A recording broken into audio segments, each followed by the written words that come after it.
What does it take to create a vibrant, thriving life? First, the sad news is that Thoreau was right. Most people are leading quiet lives of desperation, lacking in meaning, fulfillment, and vitality. But we choose more. We choose to create extraordinary lives. And the Art of Vibrant Living show entertains you with inspiration, empowerment, and education to create your life into a masterpiece. It's time. Let's vibe up. Hey, aloha, y'all. Daniel Aaron here. I am your host. This is the Art of Vibrant Living show, and we got a supercharged show today. I'm excited. We've been looking at this show, coming toward it for months, years, lifetimes. My guest today is an amazing person. Before I bring him up, though, a reminder to you, the art of vibrant living doesn't tend to happen by default. It takes some attention, some effort. So please, today above all, take something that David brings to you. There will be much gold, I promise you that. Take some of that gold and put it into action in your life. Right. So the rubber meets the road when you apply what you learn. And David Avocado Wolfe, in addition to being one of my best friends in this lifetimes, is the Indiana Jones of organic foods, superfoods, and herbalism. With 30 years of dedicated experience and having hosted 3,000 live events, David is a medical freedom warrior that will inspire you to have the best day ever. David Avocado Wolfe is the visionary founder and president of the nonprofit, the Fruit Tree Planting Foundation charity that has already planted 1.4 million with a fruit, nut, and medicinal trees on earth. David is the most well-known today via his social media outreach, which touches the lives of millions each week. Super excited that you are here with us today. David Avocado Wolfe, welcome to the show, my friend. Fantastic. Great to be here. And thank you, Daniel Aaron. Excited for the Vibrant Living show. Let's get into some vibrancy here. Let's rev it up. Absolutely. I'm so excited. There's just a million things that we can talk about it. Since I've known you, it's been about 30 years that we've been connected. I worked for you back in the day, almost 30 years ago. And you've been doing this stuff for so long, but would you take us back for a moment though? Like, how did you get into this? Were you always like a, Indiana Jones of superfoods and herbalism and raw foods and nutrition and farming? How did it happen? Oh, geez. Okay. Well, I'll take you all the way back to when I was about 4 or 5 years old, and I was living in Seaside Heights, New Jersey. And that's where I'm from. And I never, this is interesting, Daniel. I don't think I ever told you this, but when I was a real little kid, I was a renegade planter. And I used to renegade plant pine trees in the neighborhood and the side of people's houses and the back of lots in that little area where I grew up on K Court, actually, in Seaside Park, Seaside Heights. That's the kind of the breaking line right there on K Street. And that's one of my earliest memories is renegade planting. So it's deep in there. And when I went to my uncle's farm in 1978, he bought a farm in East San Diego, right, on the border, basically. That was so fascinating because that was when I first planted my first avocado tree, but it was also when I became familiar with pomegranates and mulberries and oranges and orange trees and planting all those citrus, lemons, limes, naranj, which is like the sour orange, the Persian sour orange. It started way back then. So I'm really a farmer and a horticulturalist at heart, which means a tree planter, like a fruit tree planter of edible trees. And then it's continued on. So when I got into business, I thought I have to have like some aspect of what I do that's charity. And I thought, well, it has to be something that I love. And there's nothing I love more than planting trees. So That and that's my favorite phrase, by the way, is we don't have to fight the government. We don't have to do anything. We just overgrow the government. Keep planting those trees, keep planting that food, keep planting those nut trees, keep planting those medicinal trees, and eventually it'll all be good for everybody, because with the tree comes all the shade underneath it. Then all those vegetables have a nice little spot to grow. All those edible greens have a great spot to grow. So it all begins with the trees, at least in my interpretation. And then I got into nutrition. I had a vision one night in August of 1994, 30 years ago, and over 30 years ago. And that's when I got into going as a nutritionist. And that's been my passion and hobby that's my career ever since. Renegade tree planter, like what was going on in your little heart and mind where you're like, I want to plant trees? Do you remember that? I mean, I never hear that from anybody else. I just love trees. It must be I don't know what else it could be other than just an inner love. And when I think about those memories, that's what comes up for me, is just this deep love that I have for trees. And it's a deep love I have also for pine trees in particular. And that's where I started. So whenever I think of pine trees, like I've got a stand of pine trees out here in front of the house, and they're big now. They used to be little shrubs when I first came to this house 20 years ago. And I get something from pine trees that it's indescribable, right? It's just that thing that connects you to the first days of your life, those deepest parts of your soul that are connected not only to the first parts of your life, but to your love, what you love and what you're into. And so as long as I have access to trees and forests and places to plant, I'm happy. I'm with you. That's beautiful. And so it's ironic because I first came to Hawaii. That's where I am now. I first came here with you. But when I was a kid, I lived in Maine. And one of my earliest memories was escaping the chaos of my family by going and climbing up in a pine tree, right? And just sitting there for hours. And it was a huge refuge for me, right? That feels right to me. I identify with that. Same with me. We did the same. Me and my best friend lived across the street when I moved to California in 1980. That was our tree house, was in a pine tree. They're easy to climb. They smell good. There's just something that's magical about them, right? Yeah. They're a pioneer. That's as I got deeper into just knowing about trees and knowing about the conifers. The pines are a part of the conifer family. You really get this feeling like these are very, very ancient types of trees, and they're pioneers. They're able to take an area that's been a wasteland and gradually reforest it. And then the other trees come in behind them. And then the discovery that pine pollen is a steroid. It's a stimulant for all the other trees in the springtime that help them grow and get that spring burst happening. And in us, by the way, pine pollen in us is a bioidentical testosterone. It's a bioidentical androstenedione, bioidentical androsterone, and bioidentical DHEA is in the pollen of pines. That's amazing. Well, and I love your metaphor about like, we don't have to fight anything in the world, government or otherwise. We just have to overgrow, right? In some way, outgrow. And so much of my work is about consciousness and psychology and spirit. And every day we are planting seeds inside ourselves, right? And if we're planting seeds that work, that feed us, then we're going to become something unstoppable as we grow every day. Yeah. What you're talking about is really the only ultimate solution. It's the only ultimate solution. It's an inner transformation. So let's say we overthrew the government or something. Well, then what? Right? If people aren't fixed, if people aren't better, if people aren't happier, if people aren't more fulfilled with themselves, if people aren't spiritually advanced, then we'll just end up in the same thing we were in before. That's what's going to happen. So that's why this idea of the inner work is so important. And that's why we say overgrow the government, because the act of planting trees is an act of giving. It's giving to future generations. It's an act of giving back to the earth. It's an act of thinking about something that you'll never get to 100 years from now, 500 years from now, 1,000 years from now. All that's built into it. So to me, tree planting is very spiritual. And it's very much a heart-driven activity, which is then bringing us closer to that type of person that we'd love everybody to be in the future, that is outside of like, oh, I have to have money, or what do you need the money for? We should probably think about that first.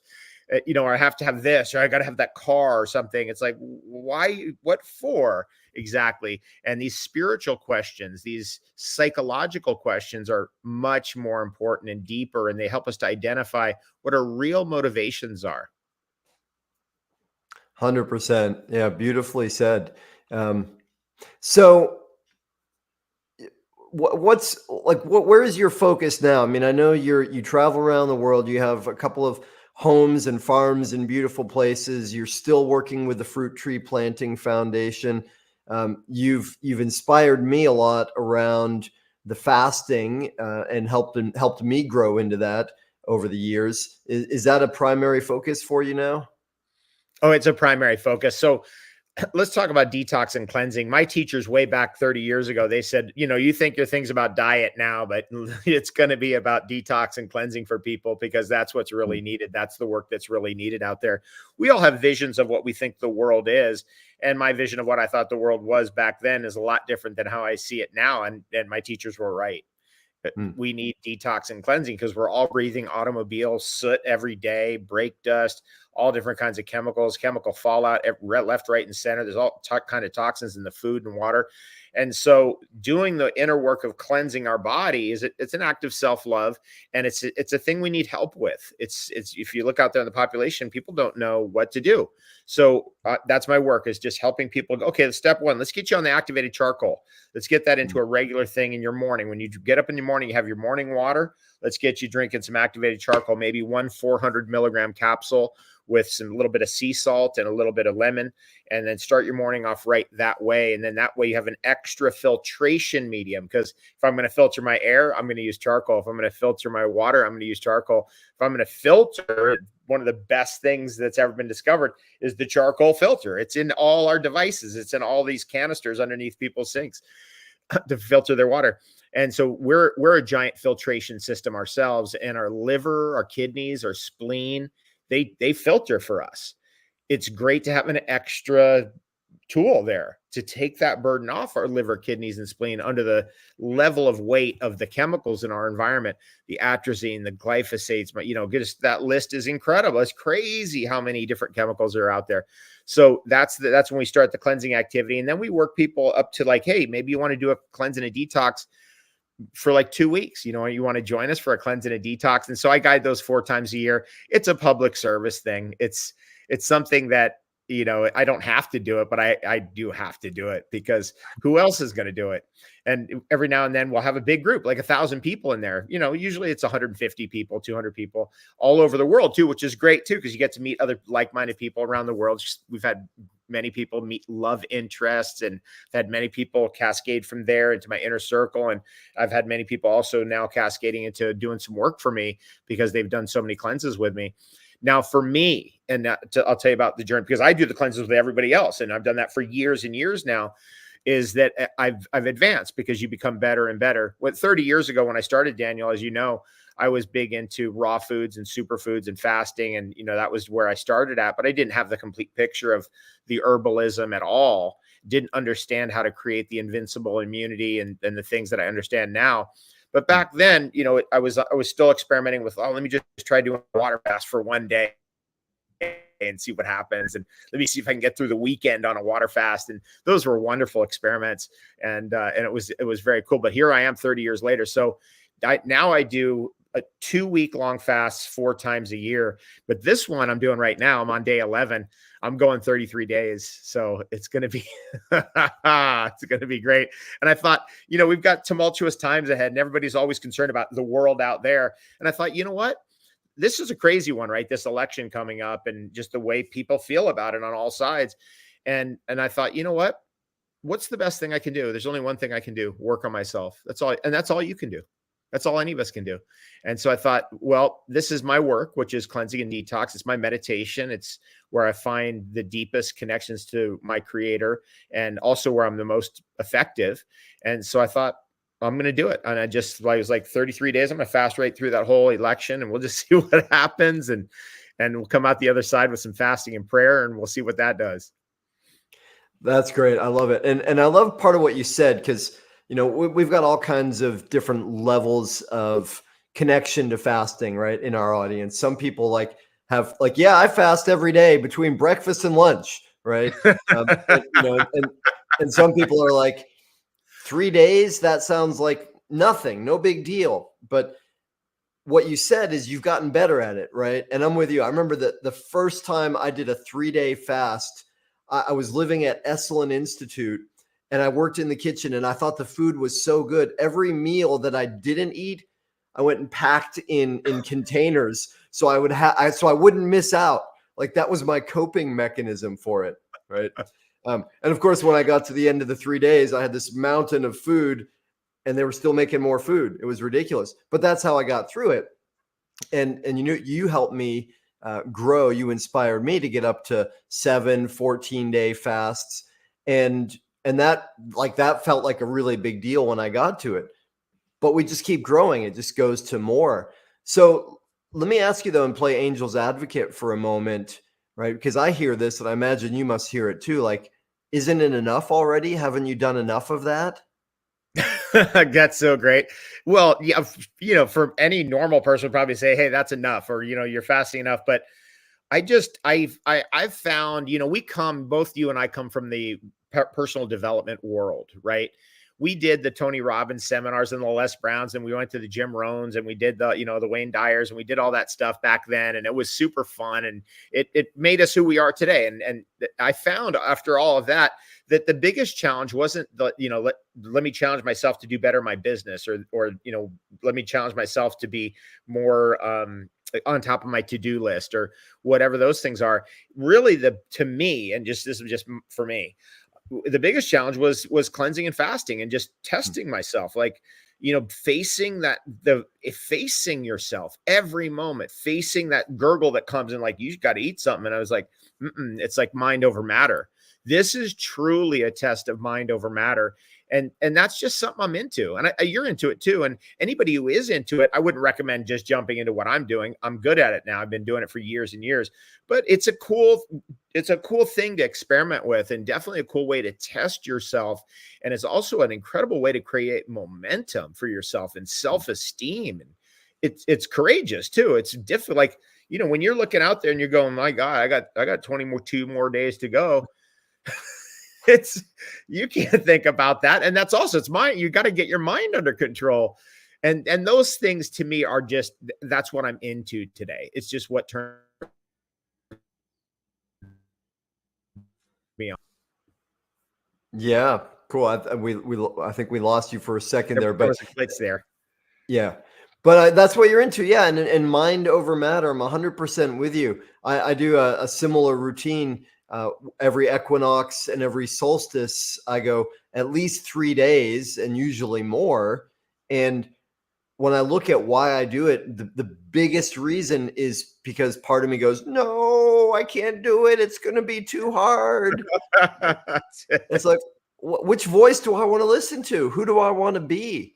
So, but let's make it really clear, though. What if you were advising somebody right now, and let's not go into like fasting 101 in depth, but for someone who's never done it and they're hearing this conversation maybe for the first time, what do you tell people? How do they start? Okay, the first step is to just get control of what you're eating. So you want to go organic. You want to get onto the activated charcoal as a regular part of your diet. We all heard about activated charcoal as being great for an upset stomach. You got a tummy ache. Sure, activated charcoal will stop that. You take a few capsules, maybe you have to take 8 capsules even, but it will stop it. But there's way more going on with activated charcoal. I mean, if we go by the mineral theory that we're taught, we're mostly hydrogen, then we're oxygen, then we're carbon. We're like 12% carbon. That means we're only like 2% magnesium and calcium. That's how important carbon is. So it's an actual thing that may have structural impact, as I've noted over the years. Now, this is not something that is well known in the literature, but it's something I've experienced after 8 years of consistently taking activated charcoal almost every single day. It's like, oh, it has structural powers, because the skeleton, our carbon skeleton of what we're constructed out of, it can be affected by the types of carbon that we take in. And charcoal is a type of carbon. Also, this charcoal is a symbol of transformation. It's the very symbol of transformation. You think about it. You put it into you take, let's say you take a piece of wood, you put it into a fire, and you, at some point, as it's baking down, it will be converted to charcoal. It's a symbol of transformation. And that Scandinavian and Icelandic people knew that, and they actually had a term for it. And there's a long-standing legend in that culture about the coal biter or charcoal eater. So in that culture, there would always be like somebody in the sixth kid in the family, or the third kid in the family, or whatever, first kid maybe sometimes, who couldn't handle the snow and the sleet and being out in the boats and fishing in these freezing cold weather and dealing with the cows and dealing with the sheep. And so they would be given the job as a child to tend the home fire. And back then you had all the animals living below and you had the house above. And so the heat of the animals would rise, and you have a fire in the house so that you could actually heat your home up. Very difficult situation in Iceland or Greenland back in those days, northern Scandinavia. And when the family would come home, the fire would be set and going, and the house would be warm and be a beautiful environment. And the kid who is designated to do that would eat the charcoal at the edge of that fire, because when something completely combusts, like a piece of wood completely combusts, it turns completely to a white ash. But before that, it's in that charcoal form, and the kid would eat the charcoal. And charcoal was very important back then, because charcoal was used for all tattooing. Charcoal was still even used for filtration. Charcoal was used to feed to animals. Charcoal was also used for cosmetics. All mascaras and all cosmetics began with charcoal. And the list goes on. It's an incredible cleaner, actually. Charcoal is an incredible purifier. And what ended up happening is that from age 7 to 14, that child would be transformed into the healthiest, the strongest, the most capable, the most resilient. And they called that child the coal biter, Kohlbitr. That's why I named my activated charcoal coal biter. It's based on that. This has been well known, by the way, like J.R.R. Tolkien and C.S. Lewis, their club in Oxford was called the Coal Biters for this, because it designates this particular piece of legend and lore. And these legends and lore always teach us. They always instruct us, right? They tell us about the way things were back then. They're able to pass stories along, so knowledge and wisdom is passed up through the generations, when there was a time of no books and no internet and no cell phones and that kind of thing. And so I really took that to heart. And that's a big motivation for me. It keeps me on the charcoal. When I have, a brand new area of farming that I'm doing, I always layer I'll get a whole tote of biochar. Basically, it's all char it's all charcoal that's crunched down to about rice-sized pieces. So it's really good for farming. And I'll lay that on the ground, and that will remediate the soil of any chemical fallout and debris that's gotten on there. And that adheres to the charcoal, and then I can start farming it. Charcoal is also a catalyst in that environment. So when I'm using my amendments, let's say I'm using horse manure and mycelium and rock dust and forest soil that I'm bringing in, composted soil, the charcoal accelerates all of those things working together. That's something that's been really cool. As a tree farmer, I just love farming with charcoal. And whenever I plant a tree these days, I always put charcoal at the very bottom of the hole. Then the tree goes in, because charcoal's counterbalanced to the heavens. The heavens are positively charged. The earth's negatively charged. Charcoal's negatively charged. And so when you have that nice pop, right, that nice snap at the bottom of the tree to the top, then you have good growth and you have a healthy tree. That's awesome. I never knew that story before. That's such a cool story. And The coal biter, the legend of the coal biter. Yeah, the coal biter. I never knew that. And as you spoke it, I thought of there's that great story about Einstein, right? Where Einstein, toward the end of his life, still lecturing, and he's getting old and not so strong as he used to be. And one of the students said something like, what's the most important thing we can do to grow and be conscious? And, he said, read. And they said, well, what should we read, master? And he said, read fairy tales. And his voice wasn't so strong apparently at that point.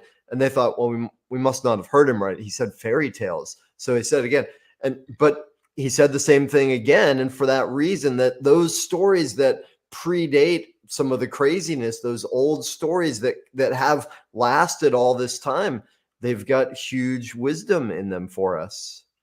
Yes, yeah, and that's something you come to as time goes on. You realize why they were child's fairy tales, because they're passing wisdom on to the children from their ancestors and from the ancients.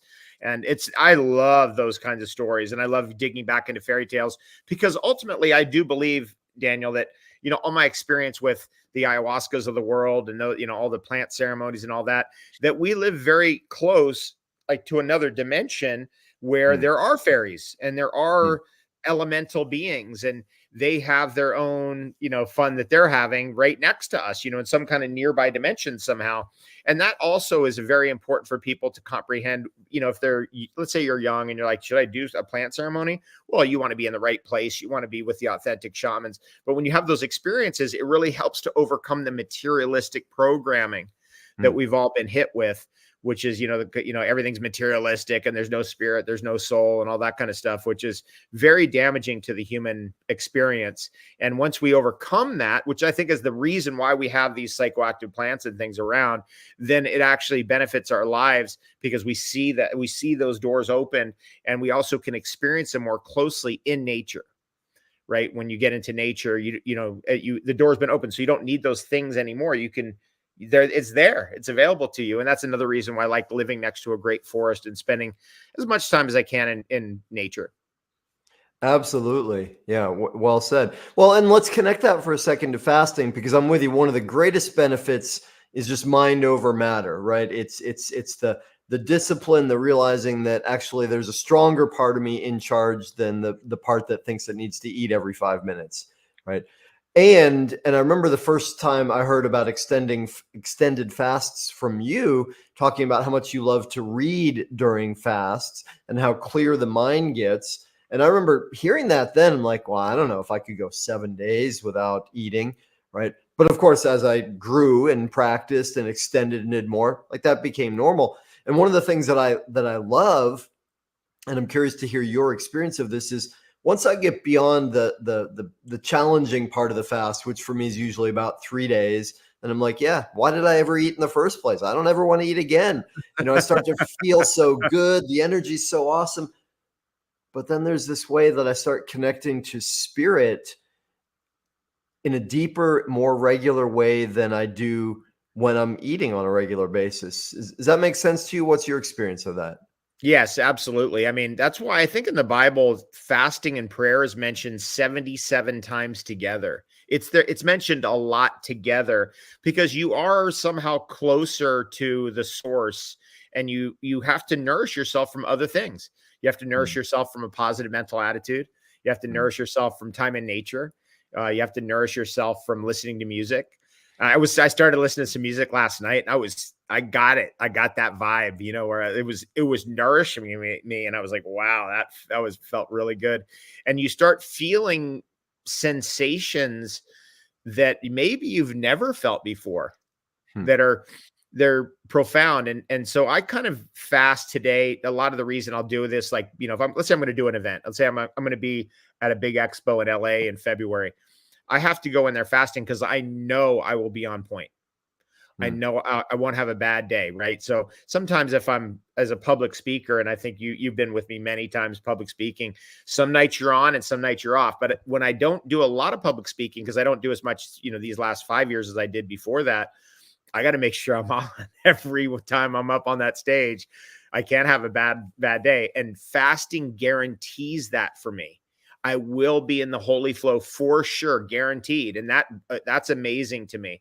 And also, I don't get riled up. Another thing about being close to your creator, like, I just got this letter from the IRS, and it's just like, you owe us this. We're putting a lien on you, and just, okay, yeah, what, I don't get really irritated by it.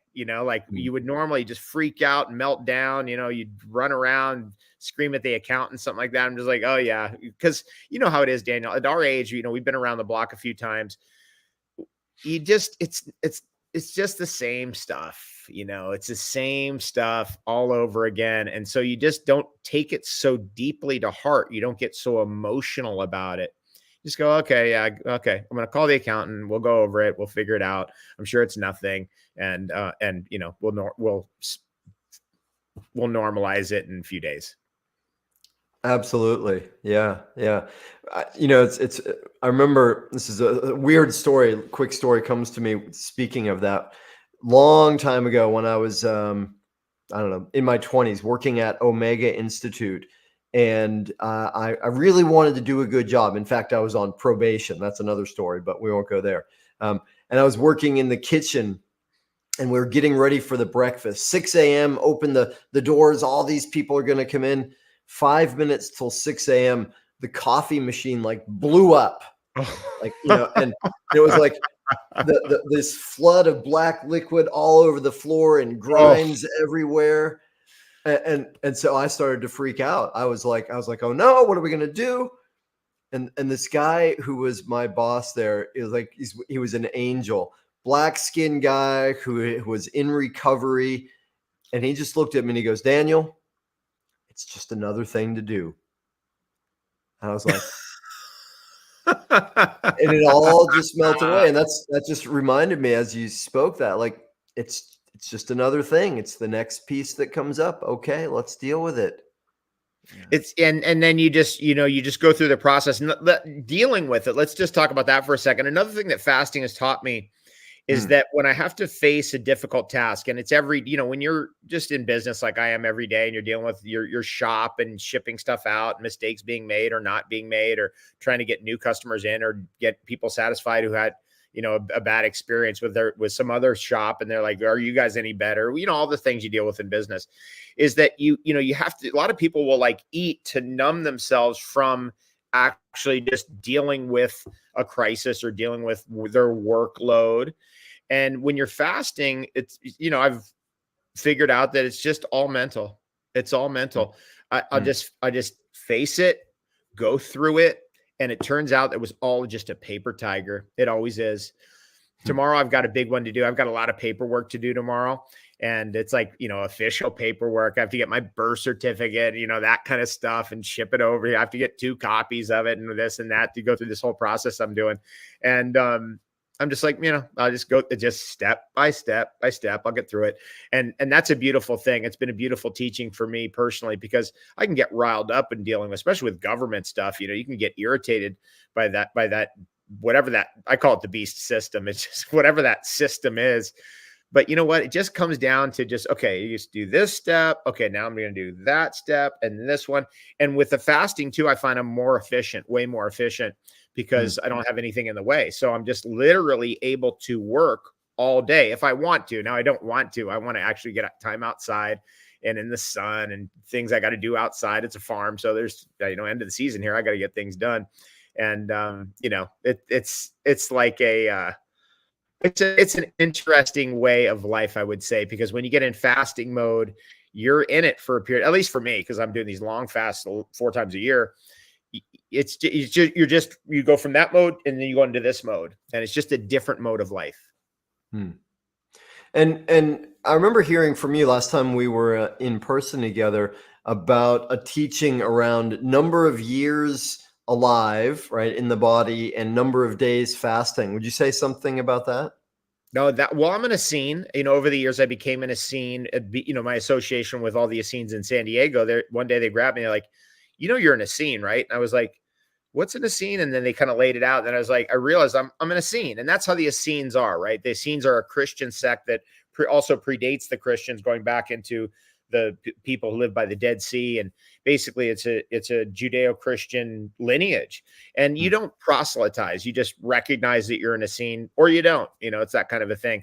And with the Essenes, they have a teaching that's very interesting, which is you have to fast on water for every year of your life.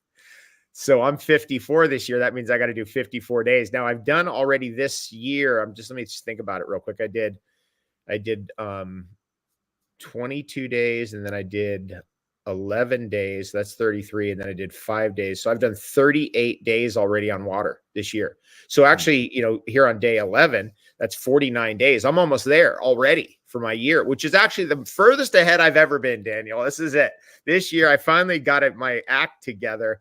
And I found, because there's been years where I was like, oh my God, I'm behind. And I had to fast a lot in December. I had to get it all done right at the very end of the year. That's not fun, because, at the end of the year, you want to have, holiday dinners and stuff, Christmas dinner, New Year's, something. Right, right, right. Well, it's amazing how much our way of being is associated to food, right? Celebration, food, right? It's almost intricately linked. And for me, years ago, it used to be celebration, alcohol, right? Like reward, alcohol, right? And that fell away for me, thank goodness. But there's still such a thing about reward or celebration with food, and that's not necessarily bad, but it's an interesting note, though. Very interesting. That's an interesting point. So let me just talk about like the basic steps of detox for people out there. If you're like, okay, I get where you're at and I get Daniel's experience, but I'm just starting. So what do I do again? So one of the things is just these regular, you got to go organic, get plant-based, get on the activated charcoal in the morning. Make sure you take a few different supplements. If you have a lot of food, like I like enzymes a lot. I've been taking them for over 30 years. I'm just a huge fan of that class. But you also want to, when the season changes, think about, okay, let me see if I can just bring my calories down. So for example, go to 1 meal a day for a week. Go to no meal a day and just go liquid diet for a week and just experiment with that. And while you're doing that week, bringing your calories down through that week to see just how it goes. So you're extending periods of that intermittent fasting. Maybe you're getting 18 hours in there with nothing in your body or not even water sometimes, just to see how that feels when you're ready for it. And that, it's just, that's what got me going, right? Was the raw foods. Cause I started just doing the raw foods. And suddenly I was like, I wonder what would happen if I did a day of just water. And that always is preceded by changes in diet and changes in the way of looking at food. Now, all of that has to do with changing the way your perceived reward system works, right? So my perceived reward system at this stage is, hey, at the end of the day, I get to like drop everything and I get to go in a hot bath with Epsom salts and essential oils and apple cider vinegar and borax. And that's my reward. So instead of having a meal, it's been converted now to that bath. So at the end of the day, I go, okay, that's my reward. And you have to work your reward system down as you're cleansing. And that's what I do too. So for example, when I'm on the normal thing of like eating 1 or 2 meals a day and a lot of liquids and stuff, eventually I have to work my way down to 1 meal a day. And then I have to go down to liquids. And so the reward changes. So my reward when I'm working away from eating at least once a day is to get this superfood smoothie really tasty and really good. And the way I really like it. And the way that I like those chocolate smoothies with, raw cacao and all the superfoods in it and the chaga tea underneath it, these elixirs and the, a little bit of honey, a little bit of lucuma, that kind of thing. And that's my reward. But then eventually I have to work my way that reward down. And suddenly it's going to be, okay, now it's just tea. I just get to have the tea now. And then I have to work my way away from that. It's like, okay, now my reward is going to be jumping in the bathtub or, some other thing where I'm, for example, I'm doing some treatment over here because I've got this is kind of a biohackers lounge now, this my main living room here where we got saunas and, all kinds of different tools and healing tools. And so, so my reward at the end of the day might be jumping in that sauna over here. And that's going to be, okay, I can let the whole day go. I can let it all go. And now I just get to have that reward. So that's a key part of cleansing. Well, I love that you said that because I think one of the preconceptions, and I've certainly had this myself and recently even, is like, I have to do this thing. It's going to be hard, but I'm going to get strong enough to do it. Right. But what you're talking about is creating ways to make it pleasurable, right? Making your smoothie that enjoyable, right? Creating your bath in such a way that it's enjoyable, right? So, okay, go ahead. Well, I was just thinking, I was listening to a program on dolphins this morning, and that's how you train a dolphin, right? It's reward. Like if you do not reward the dog or reward the dolphin, the behavior is not going to change. But if you reward the dog or the dolphin, the behavior will change to the behavior that's going to get them fed. And so that's just how we are. We are reward driven. Yeah, absolutely. That's beautiful. Okay. So I want to rewind for a second because you mentioned the Essenes, and I suspect that there are a lot of people that don't really know who they are or what that is. Will you say a little bit more just for those that may be hearing this for the first time? Okay, great. So the Essenes were Hebrews back in the day, and they were basically centered in Qumran, which is near the Dead Sea. They were very likely one of the first peoples in that region to use aloe vera, for example, which comes from Africa. So at some point in ancient history, maybe it was through the dynasties of Egypt or something, aloe vera was brought through the Sahara, through the Egyptian deserts, into what we call the Mediterranean today, and especially that eastern part of the Mediterranean or the western part of the Mediterranean, eastern part of the Mediterranean.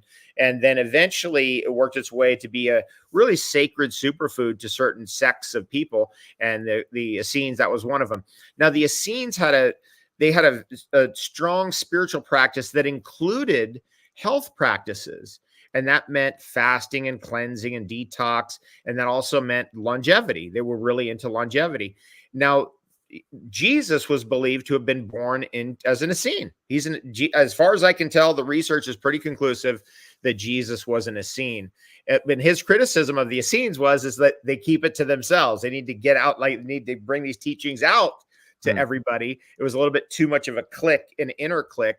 And that's probably a good criticism of the Essenes even today. I'm one of the foremost Essenes probably in the world in terms of what I'm putting out into the world, constant social media downloads. And that's, to me, just, I've got to do that. And so I'll listen to that advice from Jesus of hey, let's get the word out there. You don't need to keep it to yourself. We need these teachings now more than ever, right? We need very strong spiritual background and very strong spiritual connection. We need the connections to health and longevity. We need the connection to detox and cleansing. And we also need a connection to a long lineage. And so it might behoove you, if you're watching, to get the Essene Gospel of Peace, book 1. And if you like book 1, you might want to get books 2, 3, and 4. They're very interesting. All kinds of things about the firmament in there, and the ancient earth, and the giant trees. And there's all kinds of cool stuff in there. And then you may even want to get a few other Essene books and just kind of get a feel for it. And so that way you can start developing an Essene-based lifestyle. That's great. Well, and as you speak it, I'm thinking I'm going to get those books again. I remember 28 years ago, my breathwork teacher gave them to me as a gift. And that was such a revelation for me then. Whoa, I never heard of this, such amazing stuff. And I haven't looked at it since then. So I'm back. Okay, cool. They're not long. I mean, you could easily read the Essene Gospel of Peace in one, maybe 2 or 3 hours. And then book 2, you could read in, 2 or 3 hours. It's really, you're like, whoa, this is in here. What? That's in there. It's awesome. And it's the name of the quote unquote author, the guy who kind of collated these ancient concepts together, is Edmund Bordo Zeke, even though his name is spelt Zekely. It's actually pronounced Zeke. And what a legend. He was a legend for really reviving the Essene archetype and bringing it back for us so that we could access some more of the teachings. Awesome. I love that. So that brings a question. This might take us off into a whole different realm, and you could say anything or nothing about it, whatever you like, though.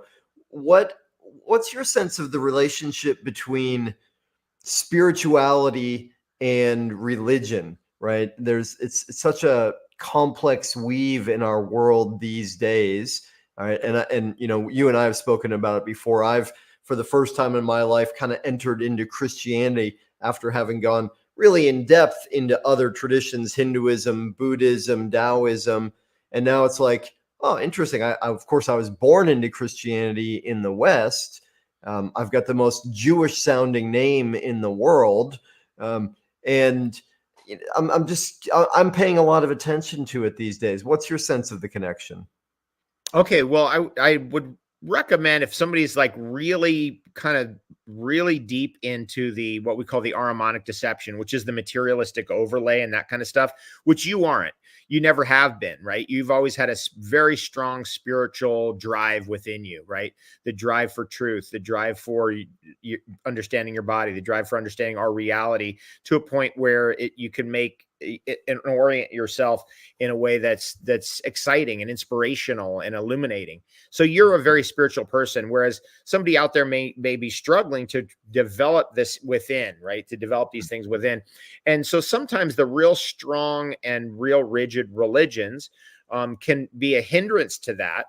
And so they have to go out of that and deviate away. And then eventually they kind of come back. That's kind of what happens, because I find that a lot of the Western Christian religion, churches, things like that they're just not a very good place to develop a lot of the ideals that are part of being a spiritual person. Being healthy, for example, staying away from the toxins of civilization, understanding the negativity involved in all these additives and things and the forces that are behind that, parasitic forces. We could say that there's evil out there in the world, but Rudolf Steiner said, well, evil is just parasites. It's just forces trying to recycle you, and you have to be smart enough, clever enough, wise enough to overcome it. And that's a very key idea. And so I find that these churches generally don't have those tools. Not all of them. A lot of them are very good. And so people are driven away to develop spiritual tools. But then they find later in life that they come back.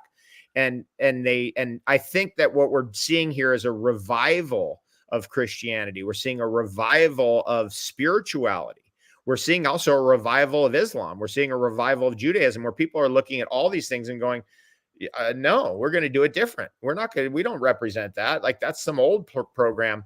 And that's a beautiful thing. I find that to be just fantastic. And it's an awesome development for people, because we're spiritual, whether we like it or not. It's just that, that you don't become spiritual. You're a spirit in a body on this earth. And the evidence is very overwhelming of that, and that's a good thing to research too. You dig into it, for example, the evidence of reincarnation.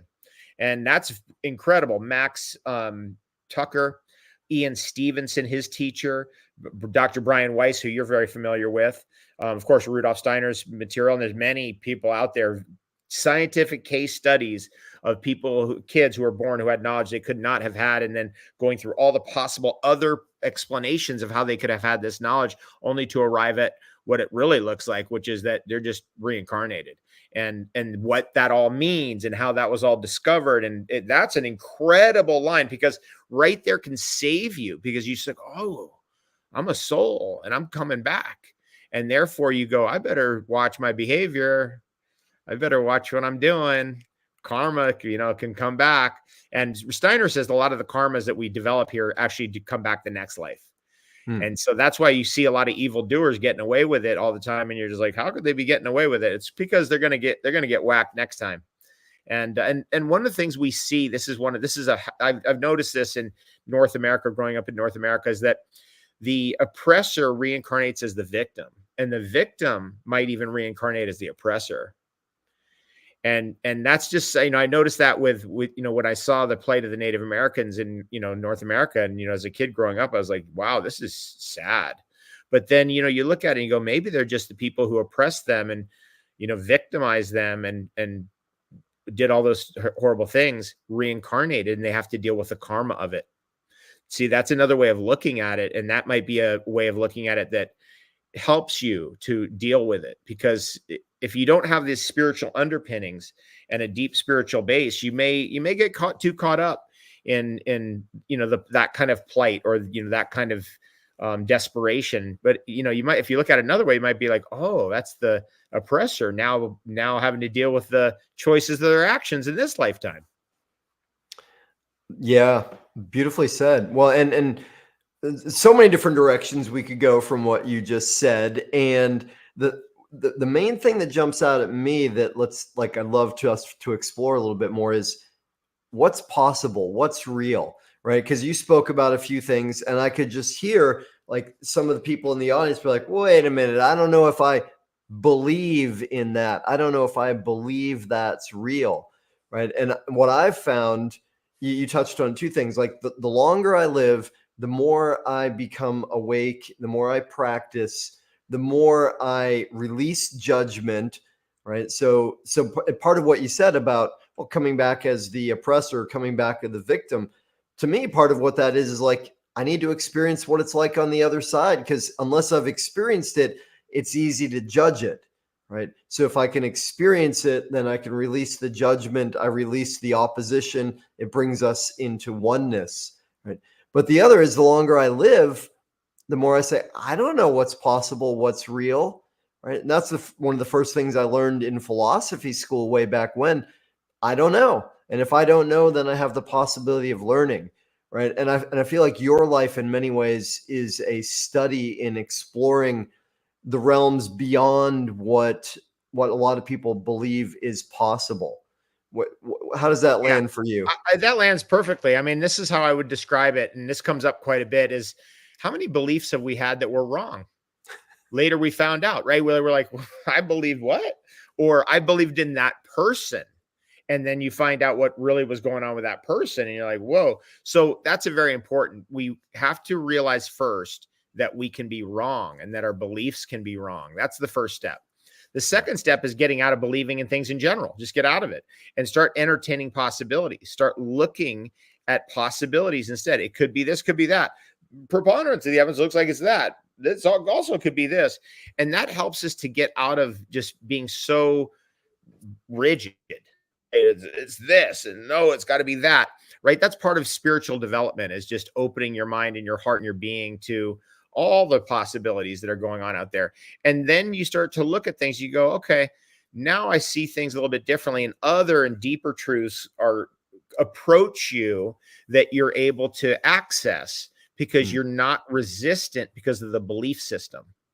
And this is the awakening process, that what we just described right there is just not letting your belief system bounce opportunities away from you, or you're being saved right then, and then all of a sudden, because your belief system, you go, no. This is very common. I see this in the health field. I'm in the health field, so I see that the person's cure is right there, but because of the belief system, they go, no, I can't do that. Oh no, I can't do this. And that's very interesting to me. So having seen that, I've also seen that these forces, let's just say God, is always trying to save you all the time, nonstop. And it's all this like, oh no, I can't. No, not that. That's outside my beliefs. So I can't do that. I can't think that, right? All that is pushing away constantly all of the forces that are coming to your aid.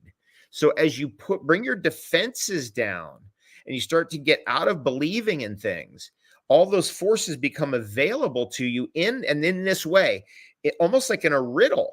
Like it'll just come to you in a riddle where you're like, oh, okay. So for example, we had traveled recently. I was in Serbia, and I met up with a good friend of mine who'd bought a motorhome. He's Dutch. And I said, come on over. So he came on over, and he wants to move to Greece. And so he came over with his motorhome. We're tracking him every step of the way. We meet him in Serbia. We did some events there. We had a really good time. And then we got up in the one morning. We were supposed to catch my flight, and I was flying to Greece, and he was going to meet us there. And everything was blocking, getting in the way. And we even got stuck at a gate for like 15, 20 minutes. And I was like, are we going to make this flight? And then I realized, you know what? There was so many things. I was like, we're not even going to the airport. We're staying in this motorhome, and we're going with you. Right. I just followed where the flow was already leading. And then as we got into Greece, and we drove all the way through Serbia, all the way through Macedonia, all the way into Greece. And then as we got into Greece, he had to find a spot for his motorhome to park, because he needed to go take a driver's test back in the Netherlands to be able to drive big motor vehicles. He had to get a special license. And so we got finally to the spot where we had a spot for him set up at a community. It's difficult to get there. It's up on a hill, and it's dirt roads and stuff. And I had a good friend of mine previously track out, like, which do you think is the best route for us to get up there? And he's like, you got to go this way and that, and we're going to get you up there. And I was thinking of all the logic that had gotten us there, and we'd overcome numerous things, but we had to try really hard. So there's a theme running, right? Which is you're going to have to bust it out. You're going to have to try hard. It's not going to be easy. And so we got to the last step, which is that we're at the bottom of this hill, and we've got to get up that hill, and it's in the middle of the night. And it's hard to see, and we're in the motorhome, and we got a lot of weight in the motorhome. So we had everybody get out and jump in another vehicle, go ahead of us, get up there. And then there was a really hard track. We're going to have to make it through. We tried twice, and we didn't even get close to making it twice. And my good friend who was outside the vehicle at that time, he was in the motorhome previously traveling with us, but he was outside at that time. He's like, pray, back up, take a run at, you got to pray. So we prayed, we backed that thing up. And on the third try, we made it. And so we followed the themes that are happening, right? There's themes of the day. There's the flow of the day. And sometimes those themes of the day, if you really pay attention to it, you go, oh, it's going to be one of these. And that was one of those where it was like, it's going to be tough, but we're going to make it at the last minute.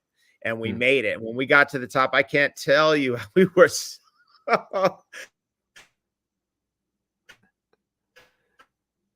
And then we get up there. This was that reward part. We finally get up there and we parked the vehicle, and then we walked into the community, and we walk into the mess hall where all the food is and dinner and stuff like that.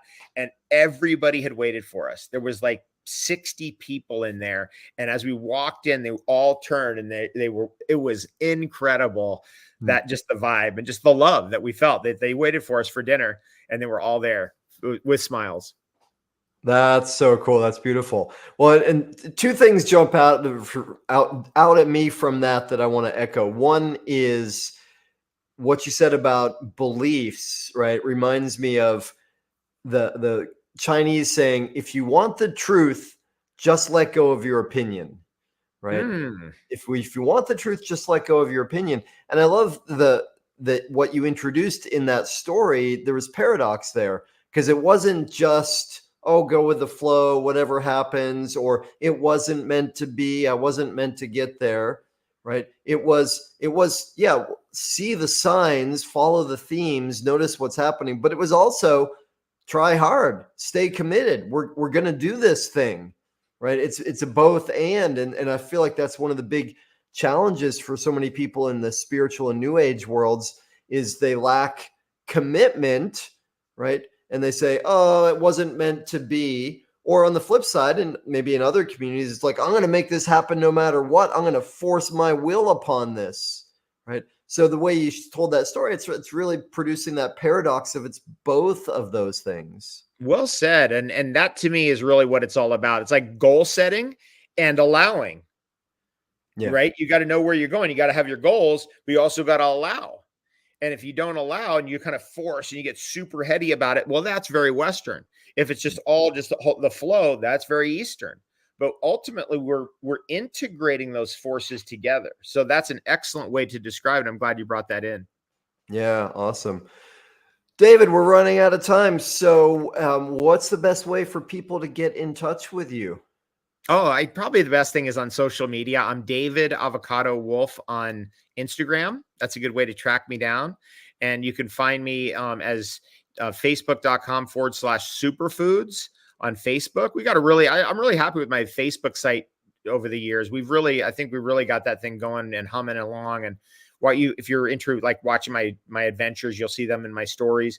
If you're really into like, the cutting edge stuff, the stuff that would get deleted on YouTube or other channels. I'm on Telegram. You can find me. That's actually incorrect. Facebook.com. It's Instagram.com for that one. Instagram.com /David Avocado Wolfe. And if you're into like really cutting edge stuff and davidwolfe.com, you can always find me there, or frequencylifestyle.org. frequencylifestyle.org. That's another place you can track me. Now, if you want to do one of our cleanses, tune into what we're doing via my newsletter. I do a newsletter each week and update everybody about what I'm doing. I read your newsletters, Daniel, and you've got a great newsletter as well. Thank you. Yeah, cool. And so for people that are, I'm sure they're going to people that are like, yeah, you know what, I want to lean into this fasting and just learn and see how far I can go. And you're such a great guide for that, because you take people gently into it in an educated, intelligent way, step by step. They can choose how far they want to go. How's best for people to get involved with that? Okay, if you're on my newsletter, or if you're in my social media, you'll see an alert when the season changes. Right. This one's basically, we're deep in this one right now. So the next one will come, sometime around the beginning of the winter. And at that point, you'll want to just say, okay, I'll commit for 2 weeks, because 2 weeks is really the core. And if you want to go further, we really do a 3-week to 4-week cleanse. So we'll take you all the way out. And we have a Telegram chat group, where that chat group, once we start that event, let's say we're going to do the detox, we'll keep that chat open even after the detox is long over. So cool place to meet people and a cool place to interact. And you just have to watch my newsletter, social media, and you'll find out when the next one's coming. Perfect. And when you say 2 weeks, let me double check. Part of what you're saying is it's not necessarily for people 2 weeks of water only. It's cleansing and fasting, moving toward a water only part. Is that true? Yes, that's right. Like those 2 weeks are not fasting on water. Those 2 weeks are cleansing, right? Doing things you'd never done before. Bowel cleansing, for example. Maybe doing your first coffee enema, figuring out how to do that. We teach you how to do that. We go through all the steps. how do you use castor packs for your liver? We teach you all that kind of stuff. And then we just step by step, and then organizing, like how do I use this supplement and this and parasite cleansing and that? How does that organize? We organize that for you and put it into a system. So you go, oh, okay, I'm doing this up to this point. Then I do that. And then I do this. Now, if you get through the 2 weeks, you may just want to stay on the low calorie liquid diet, which is where we arrive you at. Or on day 15, you may want to say, okay, I'm ready for a day on water. Let's try it. Yeah, beautiful. I love it. And it's just step by step. And I know you're on 33 days this time, right? And you said next June you're going for over 40, right?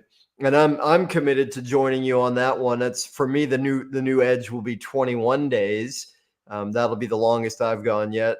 Step by step, we're climbing the stairway to heaven. I love it.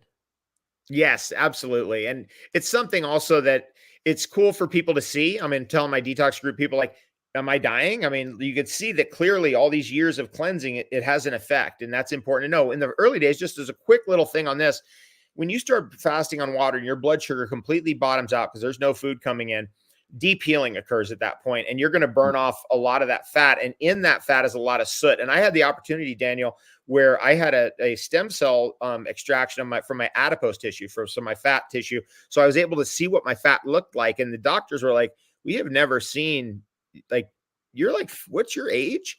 And so they don't see that because everyone else is fat. And they showed me that too. They showed me the other fat they had extracted that day. And it looked like soot. It really did. And it also looked like the volume had been turned down on the natural radiant light that comes from the human being on that sample. And I was like, wow, look at that. And so when you're burning through that fat, it's going to be rough. But when your fat's clean, then it's easy, right? I'm happy to be burning this fat off. In fact, when I was putting this fat on, I was thinking about burning it off as a great fuel. And I'll just say something, and this is what I tell my detoxers, is all this attack against fat is really, it's misdirected, because your fat is by far the best food for you. By far. It's designed for you, by you. Think about it. So as soon as you get that fat clean, you have a real residue of material that your body can burn off in a crisis. And what a beautiful thing. And by the way, your fat, and the reason why I had that liposuction is because they were getting a sample of my stem cells. And so your fat is loaded with stem cells. It's the best source of stem cells. And I was just thinking, Daniel, you know how the thing that it gets attacked the most is actually the best thing ever? Fat. Isn't that a trip? Amazing. Awesome. Well, David Avocado, my friend, I'm so grateful that you've invested this time with us here today. Even better is the ruthless dedication you've had over so many years to truth, right? To pioneering, to research, to experimenting, to serving people so generously. So thank you for all of that amazing dedication. Right on. Thank you. And likewise to you, Daniel. And, I've been a really good friend of you, and I can't wait until we're together again in Hawaii, which is coming up. And by the way, for anybody who's never been to Hawaii, what a beautiful place. And we know that Hawaii strikes just a symbol of hope in people's hearts. So come out to Hawaii at some point. Maybe come see us. We'll do a retreat together like the old days. You remember those old days in Maui doing those retreats together? That was so fun. It's like 25 years ago, everybody, that we were doing retreats in Maui. And now we both live in Hawaii part-time. It's a really amazing place, and we really recommend, if you can get out there, we'd love to see you. There's no place like the land of aloha. I'm completely with you on that, right? Awesome. All right. Awesome. And for y'all that are in our audience, thank you, because you are the heroes of the story. Thank you for tuning in. Again, please take something of what David shared and apply it in your life, right? Because you absolutely 100% deserve to make your life a masterpiece. Thanks, y'all. Aloha. Mahalo for tuning in to the Art of Vibrant Living show, y'all. I'm Daniel Aaron, and may you live with great vibrancy.